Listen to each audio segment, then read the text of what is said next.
Hello, ladies and gentlemen. Thank you so much for tuning in. Of course, you were currently listening to Celestia Radio, where our creed is all pony all the time. And I gotta say, no other organization in this fandom has epitomized this same creed quite like the unique new corporation Brony Aerospace. A little bit of a background story here. I first heard about this strange little project back a few months ago. I'm not sure how many of you currently tuned in are familiar with my weekly show with DJ Shamrock on Sundays, Carolina Crossfade, but at the midway point of every Sunday show, we have a 10-minute news speed show where I kind of compile the whole week's news. And back a few months ago, I happened to stumble upon Brony Aerospace's website, and we talked about it a little bit on air. We were intrigued, and at that point, I knew I wanted two things to happen. I wanted to know more about Brony Aerospace, and I wanted to get Celestia Radio involved to some extent. And after all those months, finally now today we can say that both of those things are happening. So it is my absolute honor and privilege to welcome the CEO and founder of Brony Aerospace, Trennick, to the CR airwaves for the first time. How are you doing, Trennick? I'm doing good, thank you. Well, it's great to have you here. I, of course, before we get this party really rolling, want to remind all of our listeners tuned in right now that if you head to our website, click the chat tab at the top, you can join our internet chat room and you can send any questions that you might have for Trennick to our request/question bot Twix. Just join our chat, ask for directions. We'll help you once you're there. But without further ado, let's just get right into the fun stuff here with this interview. So Trennick, we've been talking for the past couple of days. It's great to finally have you on air, and I guess a good jumping point is really one doesn't go from a random fan of My Little Pony to the CEO of an aerospace company overnight. Had to be a long, arduous journey, from becoming interested in the aerospace field. So that's a great point to get us really started. How exactly did you get into the aerospace field? And it's a kind of a strange field just for one to really take to. So how did that all transpire? Well, as a kid, I rather liked to, see things kind of explode. And so I one day decided that it should probably take a more useful turn, and actually contribute to society a bit. So, I just kind of really liked the idea of rockets and kind of the idea of a controlled explosion to send something to space. And, so that and, just a general love of science, just kind of steered me in that direction. Helping society and blowing things up. That sounds like the fast track to having a great job later. Well, now I have to make sure things don't blow up, but it's the same thing in reverse. Exactly.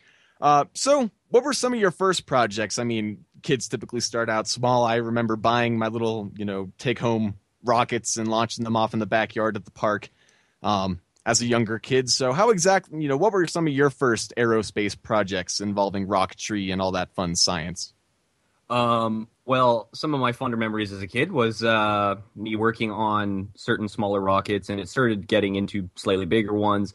I ended up building certain engines and packing my own fuel, launching my own small models, and even culminating in building hybrid engines and things in my garage. So it made for an interesting experience, but I also did a lot of literature, and actually up until recently I worked in just generalized sciences as well. Learning better synthesis of materials and just become effect of that. Gotcha. So when did you first sort of develop the desire to create a company like Brony Aerospace? Certainly there was probably some time. Well, go for it. Sorry. But I've always kind of wanted a company. Even when I was a kid, about maybe 9 years old, I've always wanted to be the CEO of a company, and it made for some very interesting conversations with my teachers.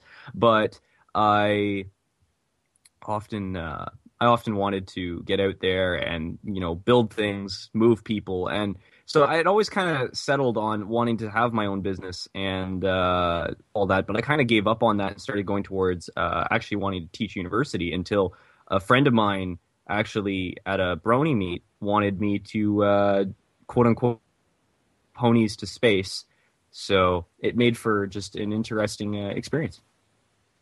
Great. And I got back into it. And off of that, we always have to ask, the classic question. We tend to keep it short because some people have these epic long tales and, odysseys of how they've gotten to the fandom. But give us a brief little idea of how you got into the ponies after the Rockets. Browsing meme base. What the hell are all these ponies? That same. But now we can move over a little bit to the spectrum of the creation of Brony Aerospace and how you formulated the early work that you just began with. So when you first started, how large was your staff? I know that you're the founder, and typically, takes more than just one person to steer this kind of ship. So how large was the team when you started, and about how has it grown since you first got things rolling? With about 3 people and gradually moved into about a group of about 10 people, and then it is currently sitting at 35 people, and I have another 60 in reserve. Man, that's probably the first group I've seen so far that could rival the size of Celestia Radio's sickeningly large staff. So kudos to you for that. What talent did you really need on the Brony Aerospace team to make this company possible? You had the dream, you had the goal, you had the vision, but one man can't have everything. So right from the get-go, what qualities were you looking for in some of your different staff members? Well, firstly, it's funny you say the vision. It was actually my friend's idea. Your friend's vision. How did you make that happen? But yeah, it's credit where it's due. The other thing is, the first thing I really had a hard time finding was people with the hands-on skill. I could not find welders, people to help me with the artwork and the publicity and simply getting the word out there. I'm not terribly good at doing PR, and so that was a very hard thing for me to try and look for. Mind you, the talent is pretty much everywhere in the fandom, and so it was very quick for me to be able to get people on board with this wonderful project. Did you know any in a particular academic sense that you might have gone to university with them beforehand, or was this, purely, people in this fandom, I need your help. Do you have these skills? Email me if so. Well, there was a lot of talk in my local Brony group.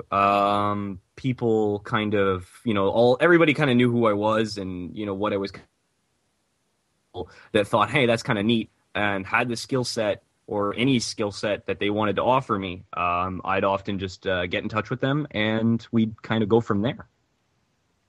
Gotcha. So the whole entire concept of Brony Aerospace, apparently it was your friend's idea. So, kudos to your friend for coming up with a pretty unique concept there. But when you, or I guess your friend, really sought out to create this strange, unique company, did you have an original long-term goal? Was there something that right from the start, I want to accomplish this with this company? This is my goal. We want to get as far as we can. That's pretty much our goal, is just do as much as we can and do as much good as we can. I think that last bit might have just cut out. So could you restate that last bit of the major goal? It's basically just we want to do everything that we can and do as much good as we can, as well as just try to explore and get as much information and achieve as many goals as we can as a company. We have particularly set ones and particular missions, but pretty much not even the sky is the limit here. So we're just going to see how far we can get with this. Great. I guess an important thing to note is how long has Brony Aerospace officially been a thing, so to say? Well, it's kind of been a thing since 2012, late 2012, so September 2012, and we officially incorporated in the 3rd of January, 2013. So not too long ago was the company's birthday, I guess. So we haven't technically been around that long, but we've actually made significant progress as a company. We've been able to get through a fair amount of red tape and get through the majority of our design process for our first projects, which actually puts us about 2 years ahead of most other companies. Already, just so impressive. You know, it sounds like you got a great group of people to making this all happen. Has the goal that you outlined earlier, which I don't see how it could have changed much. It sounds like a pretty solid kind of overextending goal that can cover every facet of the company. But has that ultimate goal, changed since over a year ago, that when you first founded Brony Aerospace? Yes, actually, when we started, a lot smaller. We were thinking, okay, maybe we'll be able to, get one rocket launched or get one plushie up or something like that. But from there, it really just said, why stop there? And let's just see how much we can do with this and see how much we can contribute and how much we can help people. Well, it sounds like a great way to kind of shift the focus, but overall, still sounds, both goals great to keep the progress going.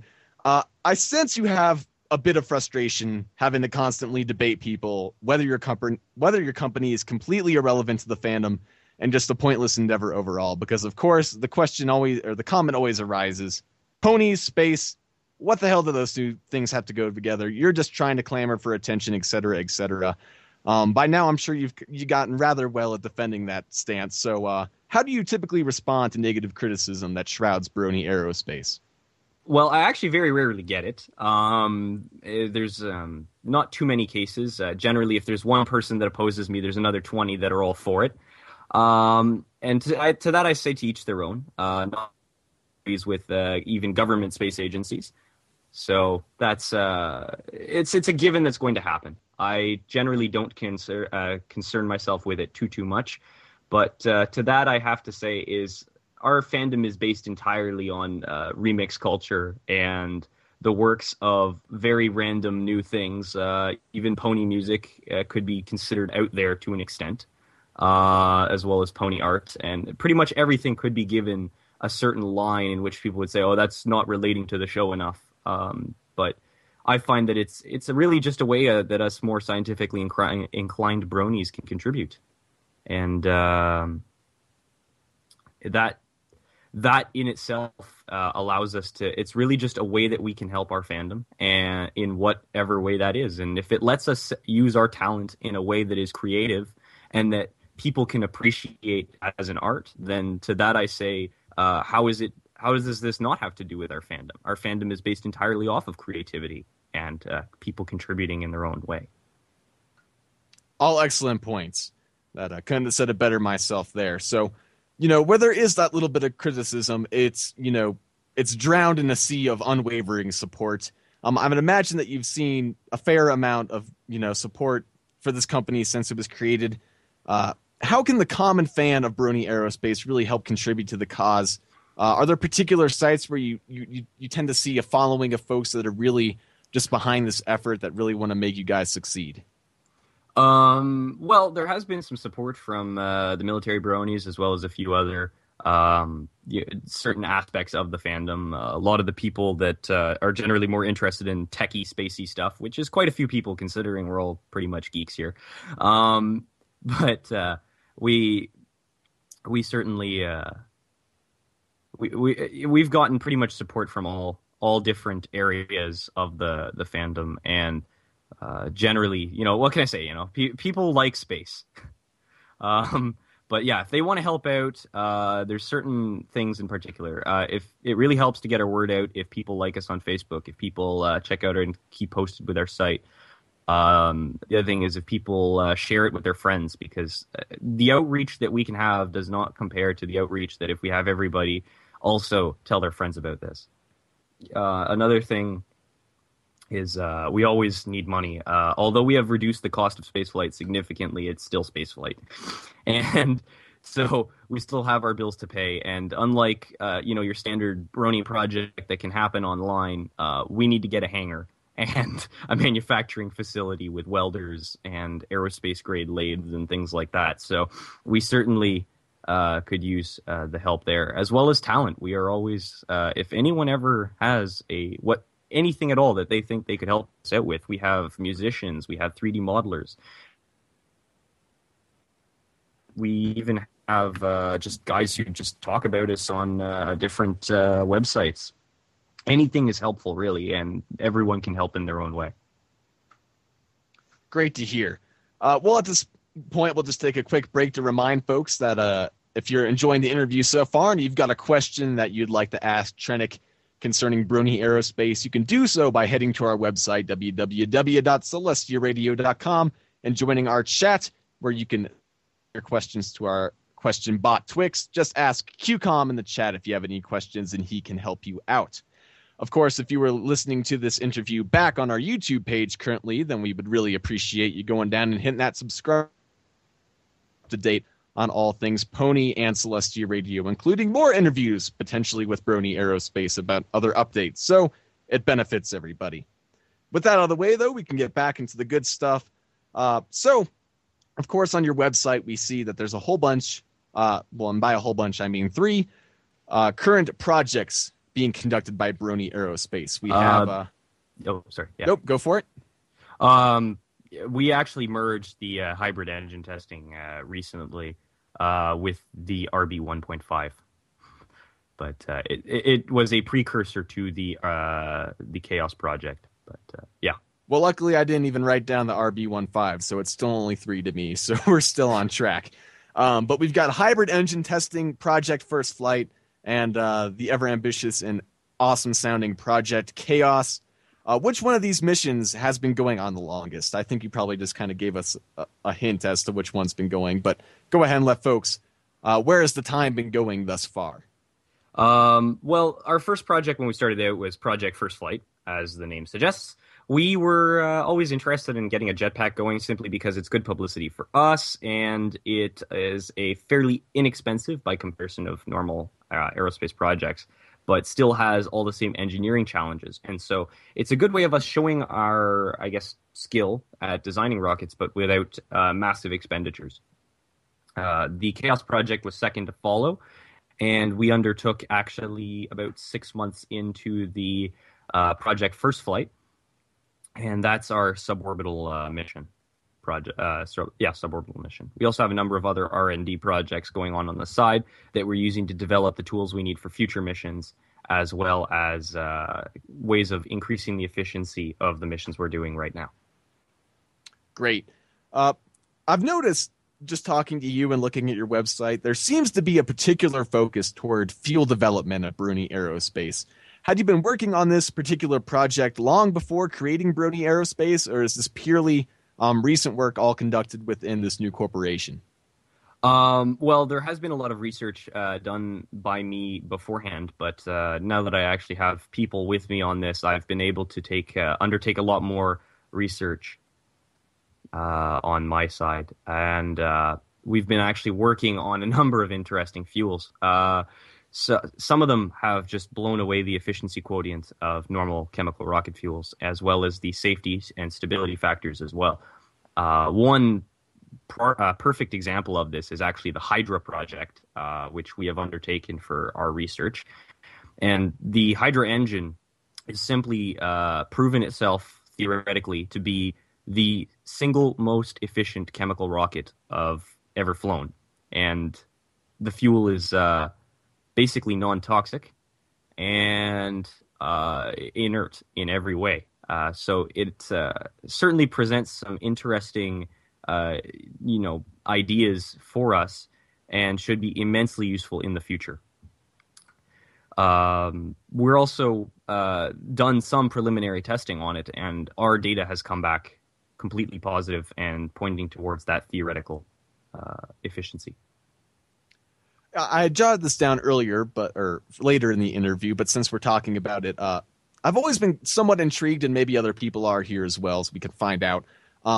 How exactly does one go about testing just fuel on its own? I know there's certain control tests that you probably conduct, but kind of run us through a typical day of, if you wanted to go test an engine, what would be the criteria for doing that?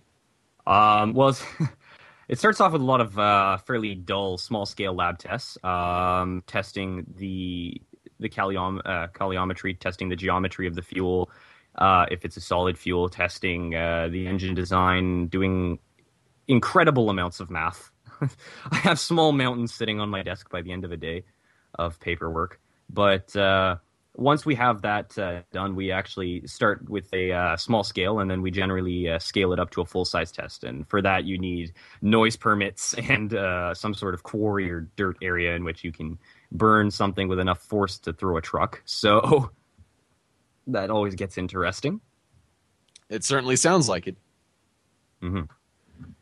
All right, so kind of back to the current projects that you have going on at Brony Aerospace. Sounds like the progress you're making with your hybrid fuels and your field research is just going swimmingly. So how exactly do you foresee these advancements that you're making with this fuel research? How is it going to affect both present and future missions that you conduct at Brony Aerospace? Well, quite simply, if we take the Hydra project for an example, it allows us to lower the size and weight of our payloads by 40% that are being sent up. That's a lot. We're able to simply launch rockets that are half the size almost. So it's a lot cheaper. And so you'll probably see us being able to undertake missions that would normally seem a little bit crazy for an aerospace company of our size, and handle them with pretty much just ease because of the developments that we're doing here. It allows us to just overtake every single other design simply by overcoming it in terms of efficiency.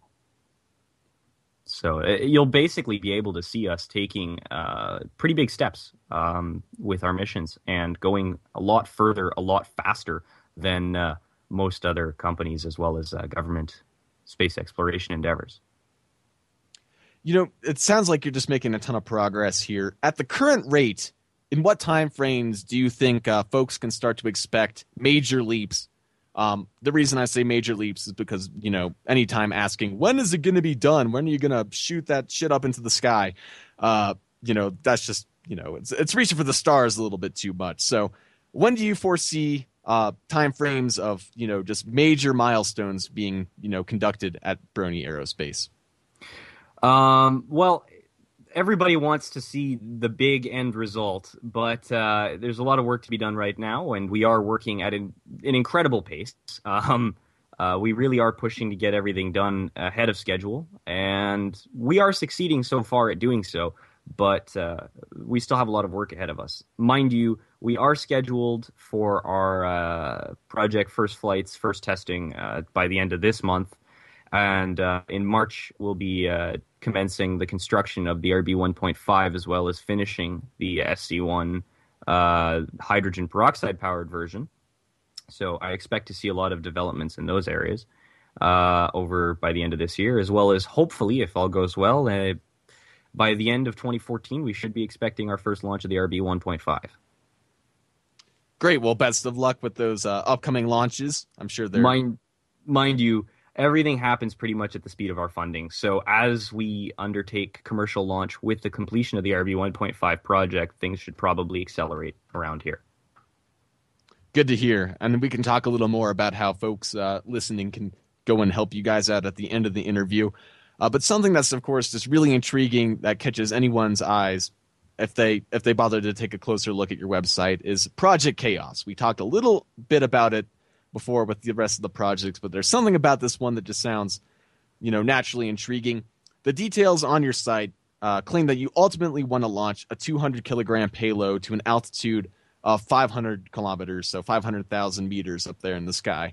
We can get into more detail about what that 200-kilogram payload is going to be later, but let's just talk size at this moment. Rockets at this scale of just the sheer magnitude of putting those kind of weights that high up into the sky in the atmosphere. What are we looking at size-wise, and what does it really take to accomplish, to make something of this scale really happen? Well, it's no model rocket, but it will be one of the smaller rockets that we plan on building. It would be considered an ultralight launch vehicle by any standard, which, although practical for us, is it's still quite the undertaking. We're looking at around 40 feet tall, so 15 meters. But I don't think we should have any issues with it in terms of the size being an issue. It's still what would be considered easily transportable. And due to its fuel usages, it shouldn't, and our fuel choices, it should be easily accessible for launch pretty much anywhere in the world. Great, good to hear. You also had a brief timeline for Project Chaos as well. The endeavor looks pretty promising at the moment. It looks like the brunt of the work and perhaps even a launch happening before the end of this year, 2014. At this current juncture, with all the other projects happening, do you still think this timeline is realistic at the current pace you're moving at? The only open question here, in my personal opinion, is the guidance system. But I have a very good team working with me on that one, and I expect that it should happen on schedule.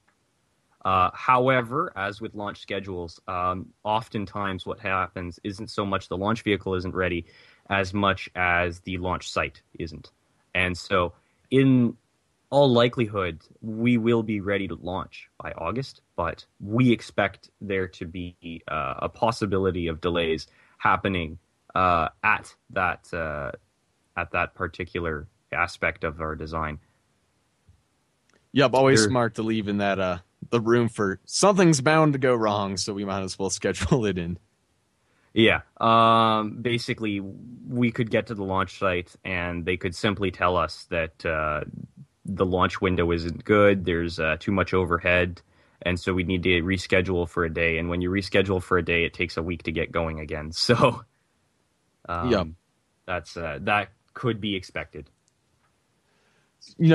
As you mentioned, you can only move as fast as, the funds seem to be coming in.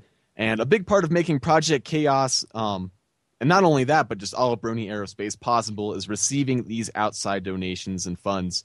I believe you have a fundraiser, a Kickstarter or something along those lines, planned to start up in the coming months.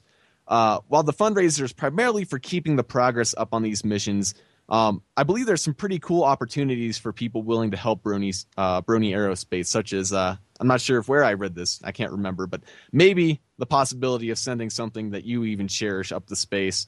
Do you have any details about how people can help out and what they might, expect in return, other than that warm, fuzzy feeling for helping something awesome? Yeah, no, we certainly invest a lot of time in thinking of good rewards, and so we have actually rented out the space in our capsule. As the RB-1.5's first launch is what's considered a checkout launch, we don't really want to stick a multi-million-dollar satellite on it. So what we did instead is we are allowing people to put their payload inside the capsule in what would normally just be basically a thing of concrete, because it's what we call a dummy load, to test the rocket. And so the first launch will basically be a discounted space capsule if people want to send us payload. We'll be sending a lot of our own merchandise up, available on the Kickstarter. But if you want, one of the options will be to rent out a quarter kilo of space for $250, which would be returned to you after the launch. So if you have something you would like sent to space, that is always an option. Your favorite rock, your favorite pony merchandise. Tom to space, guys. Your dead uncle's ashes. You can send that up to space. I don't know. Think of something creative. But what was that? $250 per quarter kilo?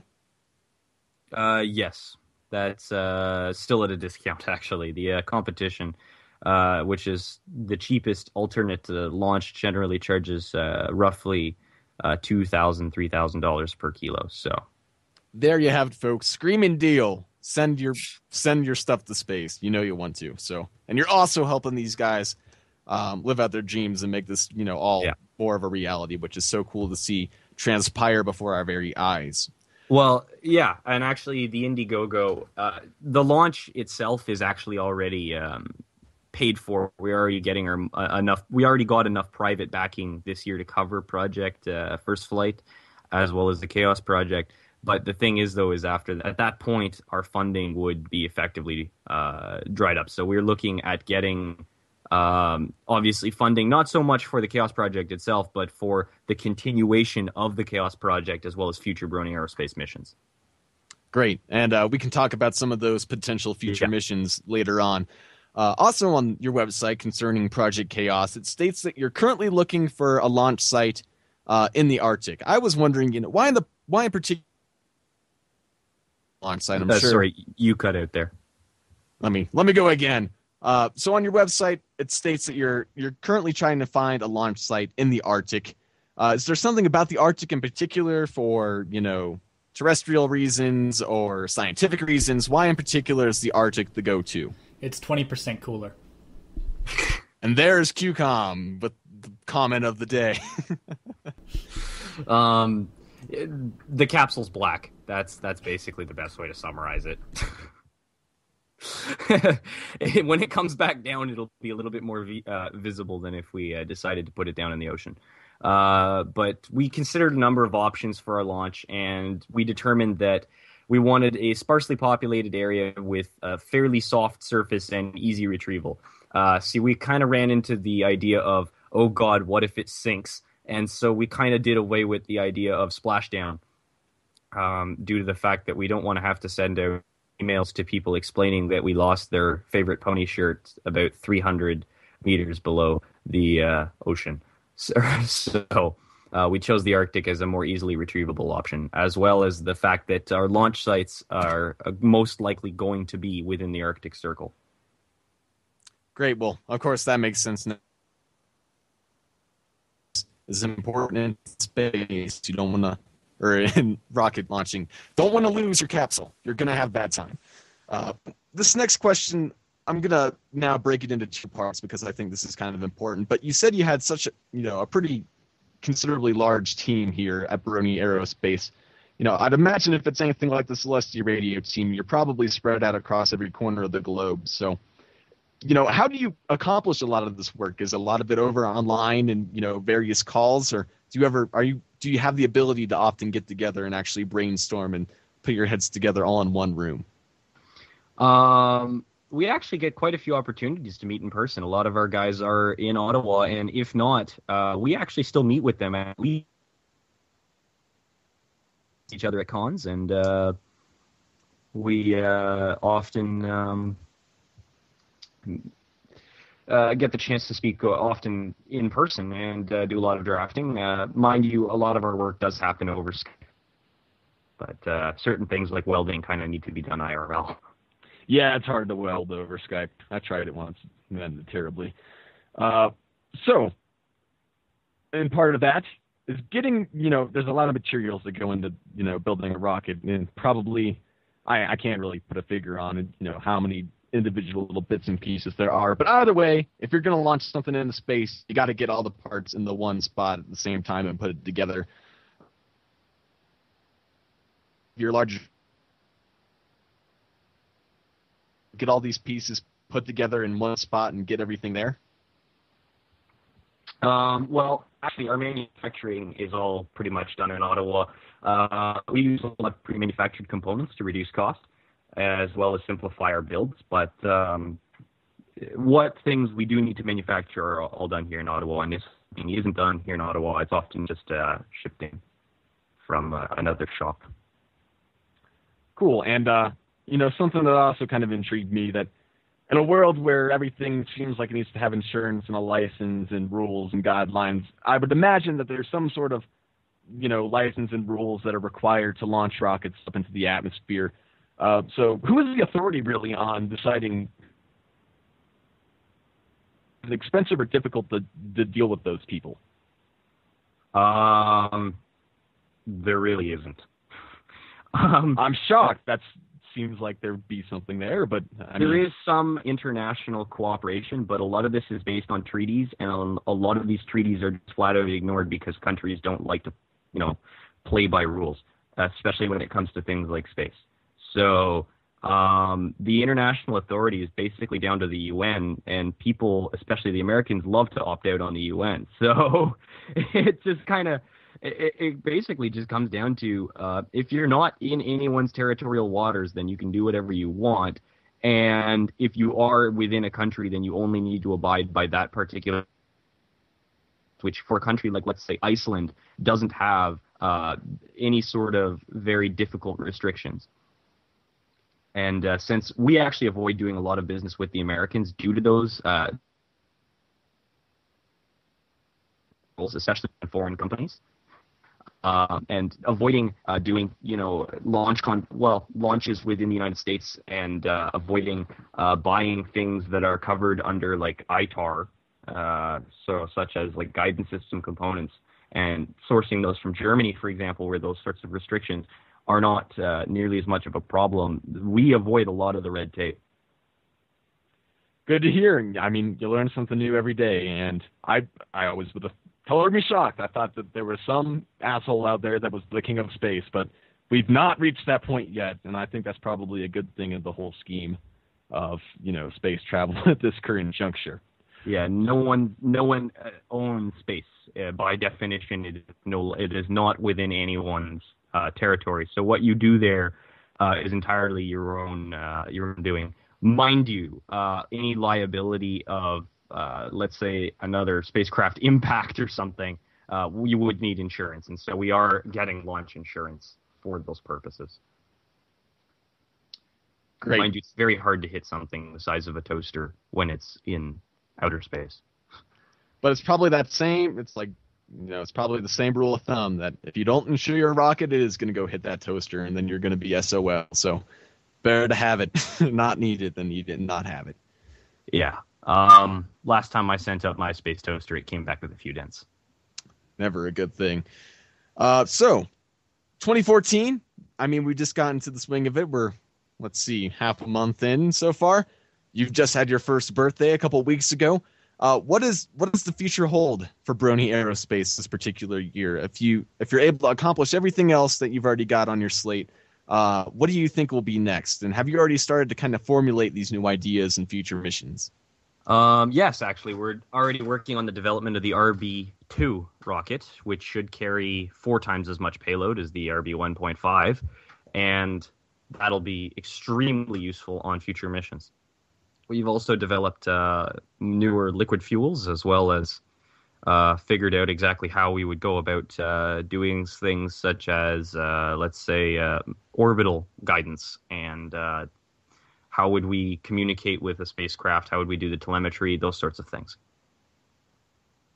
Great. And, this is just kind of a random ballpark question, but, just taking you back to if you were a kid, you could live out your dreams, do anything. If you had all the resources you wanted, all the knowledge that, you needed, what would be your one go-to, project for space right now, or that you could do anything in the aerospace field?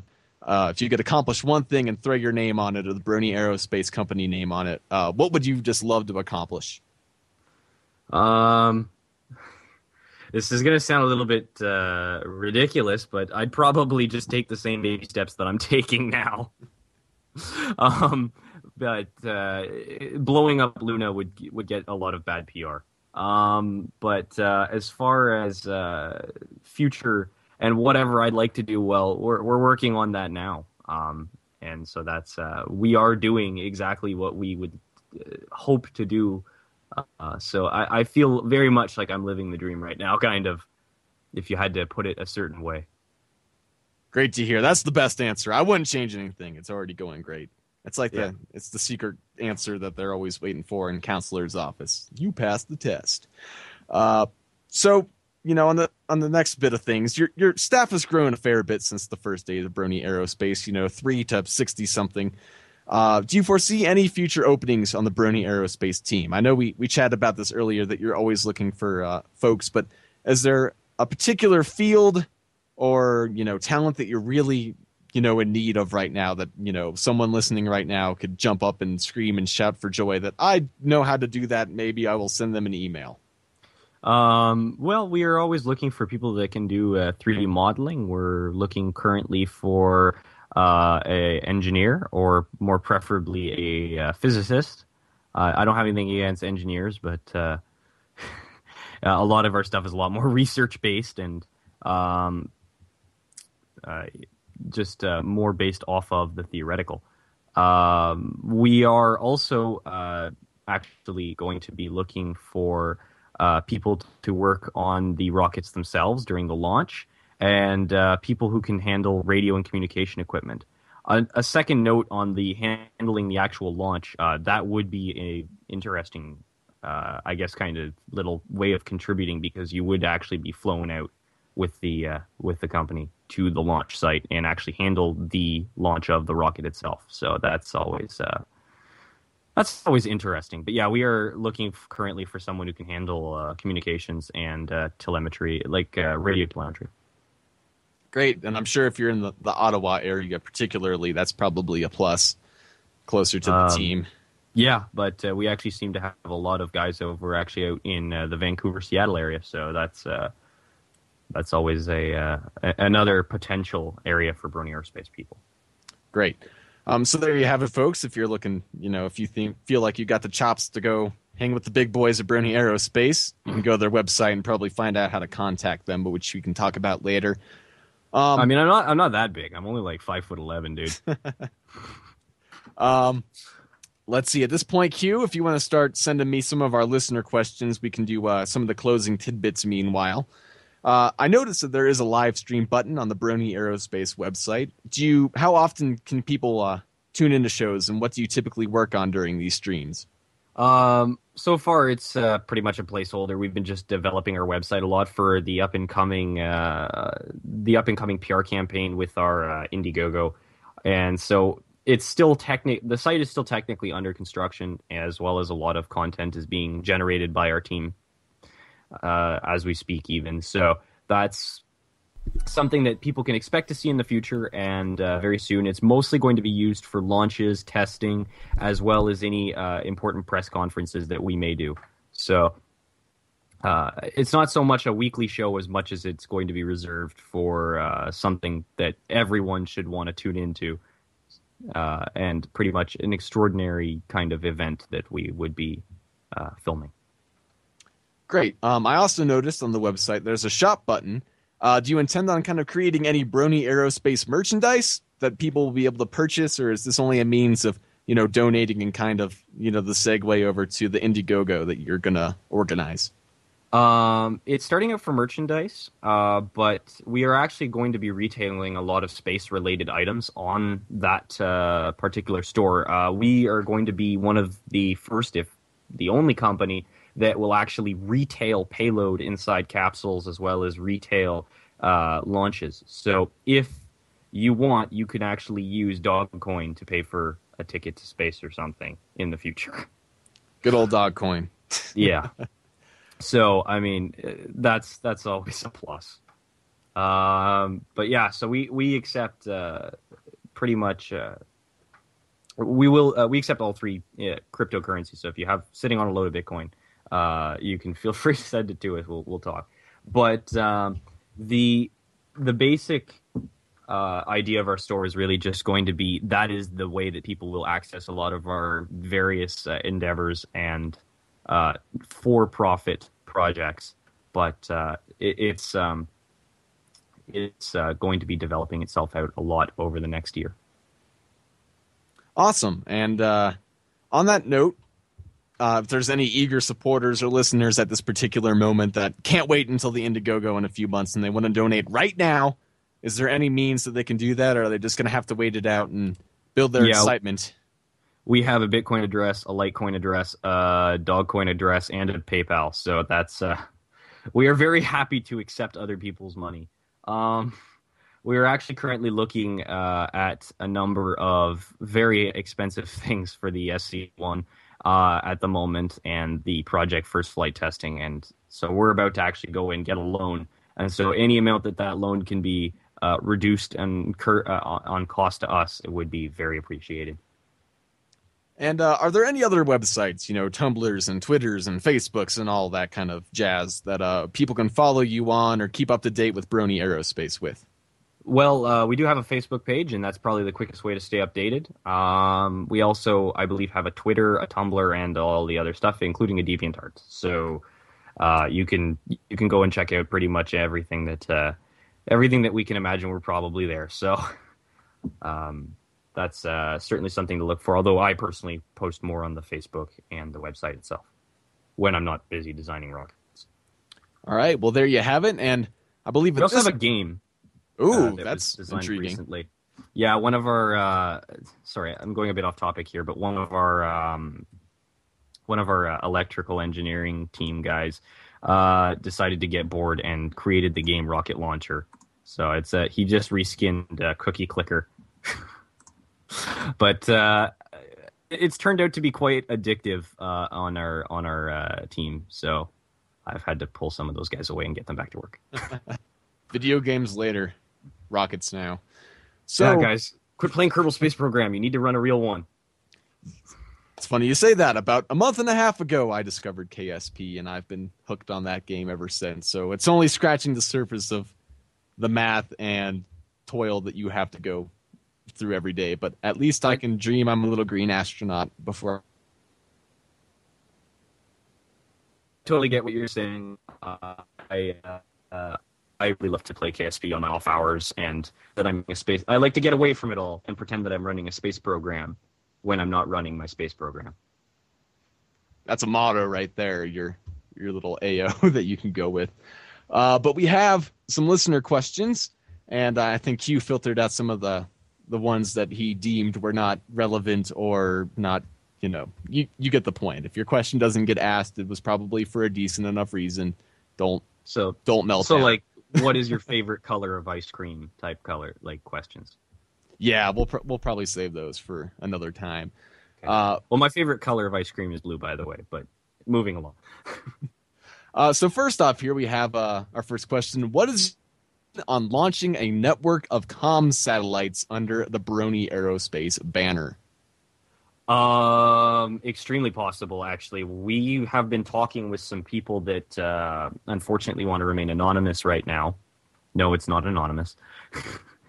But we are actually looking at getting the funding to launching a array of satellites, and in the future would actually want to, even under our own personal expense, launch enough satellite networking equipment to actually make the internet basically just global free Wi-Fi that's owned by no one. So there would be, of course, no internet censorship, which is such a crippling problem in a lot of other countries.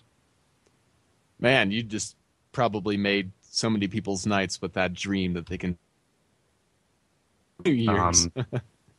It's something that we would like to do in the future. Unfortunately, it's not a possibility now, but once we start getting our launch vehicles underway, it's certainly something that could happen.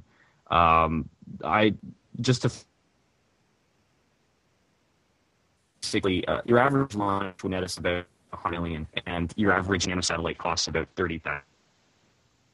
So we would like to do that in the future as a possibility. Interesting. Another question we have, someone wants to know, what is this whole Luna project that you're describing on your website? The Luna project is something that is so far remaining one of our future goals, but is something we look to undertake after the successful completion of the Chaos project, and it's probably going to be expected to be seen in early 2015. But we're starting off with a Lunar Orbiter, actually, using the RB 1.5 fitted with its optional third stage that we are currently developing. We'll be able to send payloads into orbit, mind you, about 50 kilogram payloads, but that's enough to send an ion-powered nanosat into lunar orbit to take the pictures we need to send out a unmanned lander, and then from that unmanned lander we can confirm our data and send a manned mission eventually. We're looking at about 5 years for that project timeline, but it would certainly be a big step towards space colonization and space exploration. Great. Another person wants to know, well, rather, another person's friend wants to know if you're associated with NASA in any way besides aerospace studies. No, and actually NASA's a lot of the blunt of our jokes. It's not that NASA is a bad space agency. It's just that they really like to solve problems by shoveling money at them until they work. That and the best NASA projects were really German. So, the Saturn V, the best German moon landing. But there's nothing wrong with NASA as much as just one. they tend to take the most expensive possible route to solve a problem, and they don't really like to, as much as they are starting to outsource, they are not particularly interested in what we are offering right now. Mind you, as we start to develop the RB 1.5 and offer commercial launch, they might become a customer in the future, but it's probably going to end there. Gotcha. So we can only just play the cards right and see what happens down, these next couple of years. And by couple, probably, a decade or two. But, the plan is there. The outcomes will come, as they transpire. But, it's just something to keep up to date with, even 10 years from now. If you're not a Brony, go back and go, oh, that's what they're doing. So it's something. The other thing is we are, in fact, a Canadian organization rather than an American one. However, we don't actually stick flags on anything we do. We are, first and foremost, a Brony organization, and we have international support from Bronies pretty much in every country you can imagine there would be Bronies. So we tend to not really want to bring in any sort of national agency into this and keep it within the fandom and the community. Well, awfully humble of you, and it's nice to see that you're kind of making it a global effort for, I'd imagine if all your staff members too, they come from different countries, I'm sure. So putting a single flag on there wouldn't be right. So I like the path you're taking. Another question we have, does Brony Aerospace have any employees with actual engineering degrees? And do you have any licensed aerospace engineers? Quite a few, actually. Like I said, this is a way for the more scientifically inclined members of the fandom to contribute. And so that means that I get a lot of this. A lot of people, I'll go to, let's say, for example, I'm talking with someone at a convention and they go, oh, so, what do you do in the fandom? Well, I'm, I don't really do much. I don't have, all that much kind of talent and stuff. And I was like, well, everybody has a talent. And they're like, well, I guess I kind of I'm an engineer. And I was like, that's a talent. and it kind of goes from there. And so a lot of people are extremely have a lot of talent in the community, and you don't hear about them as much because it's not so much an art talent as much as it is a scientific talent. And I was in that same position about a year ago when this whole thing started out, and I was explaining to people, well, I don't really do drawing and I can't DJ, but I guess I'm a rocket scientist. And they're like, well, that's not useless. And so that's kind of the impression that a lot of the more scientifically talented guys kind of get. Yeah, tell me about it. I'm not good at pony art, but I have a degree in engineering, so you're probably good at something there at least. So good outlet for that talent. Yeah. So we actually have a lot of our guys just working on this project who are certified and whatnot, but we actually also have a lot of interns and other people that just know what they're doing, and we don't put a heavy price on degrees or anything like that. I've found that a lot of the smarter guys in my team often just did a lot of reading on their own, and the guys that ended up having the degrees, they kind of just stayed up all night drinking a lot of Red Bull, and memorized everything the night before the test and forgot it all the next day, because a lot of them, a lot of the applications we get are simply guys that they're good in their field, but they don't have that. They don't always have that sort of, how do I put it, that spark to really do a lot of this stuff. And a lot of our younger guys have that. But yeah, so we let anybody who thinks they can help us. We don't put a huge price on, but what papers do you have? Gotcha. This next question, short and sweet. Do you prefer solid or liquid fuel? Liquid fuel. Solid fuel is difficult to work with, and quite frankly, can't really get you to Mars or to the moon or to anywhere higher than a few 4 meters. Gotcha. So next on the list here, we've got, do you plan to stream the Chaos launch online? Absolutely. We'll be streaming that from numerous areas, as well as on other Brony websites, as well as our own live stream. And There'll be a few commentaries. I know that there's other Brony shows and podcasts out there that will actually be offering commentary on the streamed launch. Yeah, maybe QCOM and I here will do a live commentary. And it's off the ground. It's very hot. It's going up faster and faster now, and now we can't see it. Back to you, QCOM. I've seen, sort of to interject. We will actually have a lot of onboard cameras as well. Yeah. I've seen a couple of the NASA launches back when the space shuttle was still doing its thing. I saw the final launch of the Atlantis flying off, and that was quite an experience. So I know this one will not be probably that big, but it'll still be pretty awesome to see. It'll be impressive to see, but it'll be very quick because of the smaller the rocket and because it's an unmanned payload, we designed it to accelerate with 3 Gs of force. Put it this way. After 30 seconds, it's at the cruising altitude of a jetliner. So it gets up there real quick. All right. Well, this next one, it's got a fun word that I don't really know how to pronounce here. So maybe you can even help me out here, Trenik. But do you have any plan to develop, and I'm just going to butcher it here, Alcubierre Drive. That's what I'm going to go with for now. You're thinking of the Alcubierre. Okay, I not even I can pronounce that. I believe it's Albuquerque Drive, but it's that is something special. No, to put it simply, no. The Albuquerque Drive, for those who don't know, is basically a device that is supposed to be, for all intents and purposes, a warp drive. However, it depends on the existence of particles with negative gravity existing, which so far haven't been discovered or theorized or approved by the current thinking of string theory. And I actually used to do a lot of work in nuclear and particle stuff before I got into rocket science and things on the side.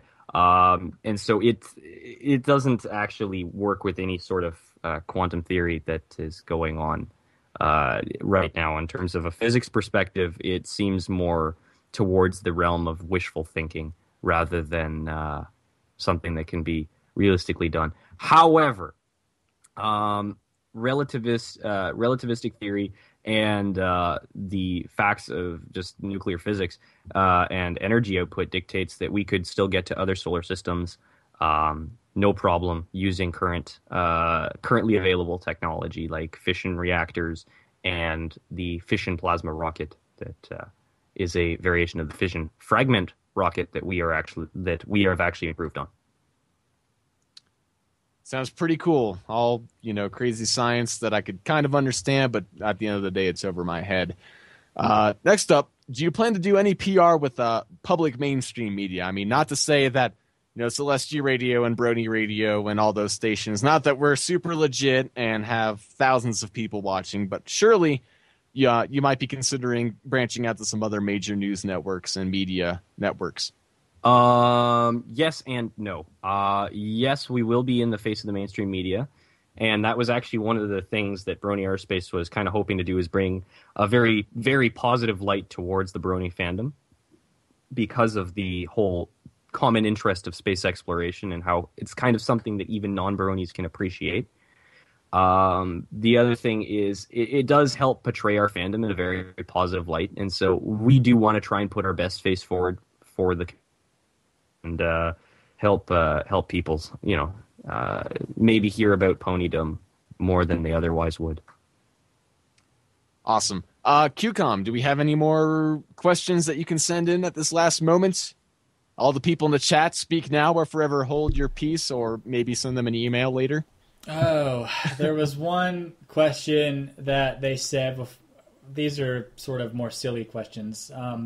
But the one that worked was, how long would it take? Tipsy asked, how long would it take for now's technology to get to a different solar system? And I pretty much said a long time. How long would it take to get to another solar system?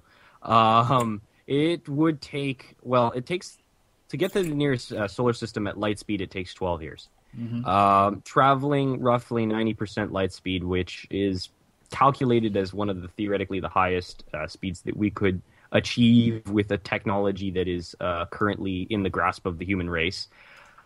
We would be looking at about 20 years as a species to get there and back. However, for the occupants of the spacecraft, it would feel like a 1-year journey due to time dilation.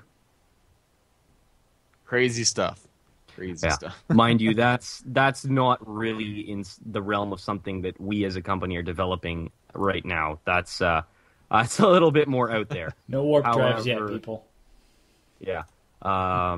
However, we are going to be taking certain very interesting steps in the terms of the future of space, because we were actually looking into things like space mining, lunar colonies, and generalized planetary habitation. And so it's something that we are very interested in as a company and really hope to get into later on. Another thing that we were looking at was the idea of sending CO2 comets towards Mars to thicken the atmosphere enough that people could survive with nothing more than a winter coat and a gas mask. And as we have heard in the news recently, apparently Mars is nicer than it is in the U.S. right now, so it's something we should really look into. Oh, man. Bada bing. What a zinger. But I'm up here in Canada, man. Like it's like that every week. So I'm in almost Canada of the United States. I'm up in Colorado, so we're the wannabe Canada of the U.S. So let's see with that. I think that's all of our listener questions that we have at this current moment that we feel like asking. And we've gone over an hour now, so it's probably not a bad idea to start wrapping things up. So Trenik, if you just want to run through all those websites one more time that people can stay up to date with Brony Aerospace. Yeah, we're everywhere. But especially if you want to keep updated, check out our Facebook page and our website, which is just BronyAerospace.net. And be sure to keep posted on various Brony news outlets for our latest exploits, as well as our own website. If you are interested in supporting us, feel free to donate. We would certainly appreciate it. Of course, all proceeds will go towards actual space exploration related things, such as manufacturing equipment and raw materials. The other thing is we are actually going to be scheduling our first tests of our nitrogen-powered jetpack. So in other words, it's like the hydrogen peroxide-powered one, except that instead of having tanks on our back, we have a bank of cylinders on the ground and it's connected by a hose. So we can expect that testing to become, a reality within the next month or so. So do keep posted on that. And I look certainly forward to what we're going to be working on in the future. So if everybody keeps with that, then that would be great. Another thing is just please check out our Indiegogo when we do put it up, because jetpacks are not cheap, but you will see a lot of very interesting prizes as well for those that do choose to contribute. Awesome. And let's see, I had one last little. Oh yeah, this is something. In talks with Brony Aerospace's PR guy Light Solver, we've kind of worked out something that CR is interested in. Anytime you guys have a major update or something, we want to bring you back on for not necessarily a full-fledged interview like this, but Celestia Radio is definitely dedicated at this point to trying to assist you guys in any fashion that we have the means to. So you have our radio station at any time you need it. So Trenik, if you ever want to come back on air, you're always a welcomed guest. And with Absolutely. that, also got to thank my man QCOM over here for broadcasting this call and hosting it, because everything that I ever did 2 years ago is broken now. So now I'm basically just the Skype guy. And with that, thank you so much for tuning in, of course, to Her Majesty's finest station, Celestia Radio, where we're all pony all the time. You can catch this recording of this. You can catch the recording of this live interview. I guess that's what I want to say there on our YouTube page. Of course, subscribe there so you can stay up to date not only on Celestia Radio things, but as they come, Brony Aerospace things as well. So with that, thanks again for coming by, Trenik. It's an absolute pleasure to have you on air, and we're looking Thank you forward for having to it me again.